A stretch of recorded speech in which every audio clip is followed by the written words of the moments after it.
আসসালামু আলাইকুম, কেমন আছেন সবাই? ALM Ziaul Haque friends foundation school and college কর্তৃক একটি ইফতারের অনুষ্ঠান করা হয়েছিল। এই যে দেখুন, আমাদের স্যাররা কিন্তু ইফতারগুলো সব নিয়ে চলে এসেছিল। আমরা সবাই মিলেই কিন্তু ইফতারের প্লেট সাজাচ্ছিলাম, একটা একটা করে সব কিছু দিচ্ছিলাম। এখানে কিন্তু ইফতারের অনেক কিছু আইটেম ছিল, এই যে আপনারা হয়তো বা দেখতে পাচ্ছেন। আজকের ইফতার শিক্ষকরা মিলেই একসাথে ইফতার করলাম। আজ আমাদের স্কুল ছুটির দিন ছিল, তাই একসাথে ইফতারটা অনেক সুন্দরভাবে হলো।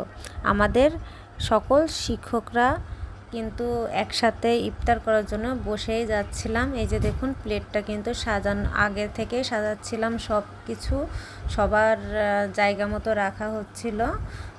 একসাথে ইফতার করা কিন্তু মজাটাই কিন্তু অন্যরকম ফিল হচ্ছিল। আমাদের ইফতারে কিন্তু অনেক কিছুই আইটেম ছিল, এই যে আপনারা হয়তো বা দেখতে পাচ্ছেন। এই ইফতারগুলো শিক্ষকরা নিজেরাই অ্যারেঞ্জ করেছিল, সব মিলে সব কিছু অনেক সুন্দরভাবে হয়েছে। আশা করি আপনাদের ভিডিওটা ভালো লাগবে। ভালো থাকবেন, সুস্থ থাকবেন। আল্লাহ হাফেজ।